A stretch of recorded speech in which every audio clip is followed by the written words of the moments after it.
Hi guys! Magandang araw ulit sa inyong lahat. Another ganap na naman po tayo for today's video guys. Ganap na paulit-ulit na lang nangyayari sa aking life guys. Kaya tara, samahan niyo ulit ako guys. Salamat! Bago nga pala akong mag voice over guys, ay ayan, at nagpaganda muna ako. Hindi naman totally nagpaganda kasi alam ko naman wala na akong igaganda pa. Kaya nga dinadaan ko na lang ang lahat sa eyeliner at lip gloss eh. Salamat na lang talaga at nauso ang mga to. Oh siya, at heto na nga. Pagkagising sa umaga, ayan. Nagpakain muna ako ng mga pato. Sila talaga laging inuuna kong pakainin kasi ang kukulit, sunod ng sunod sa akin. Pagkatapos ay heto at pinakain ko na din itong aking inahin. Pagkatapos ay sinunod ko naman itong aking isang biik. Pagkatapos ay yung mga maliliit naman na biik yung pinakain ko. Pinainom.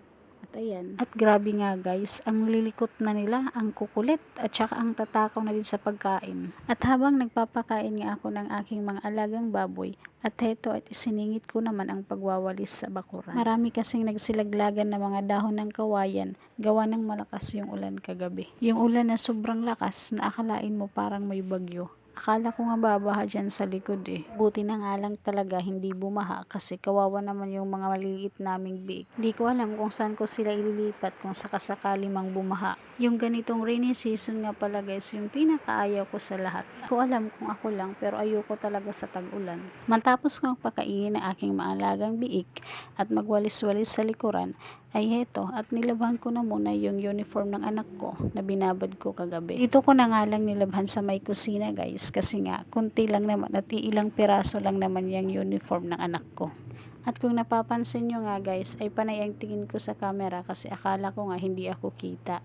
Paano naman kasi madilim. Nakalimutan ko kasing buksan yung isang ilaw sa harapan ko. Buti na nga lang at maliwanag sa labas kaya yan, kita ako. At mabalik nga tayo dito sa ginagawa ko guys. Kunting kusot nga lang yung ginawa ko dyan kasi nga hindi naman masyadong madumi yan.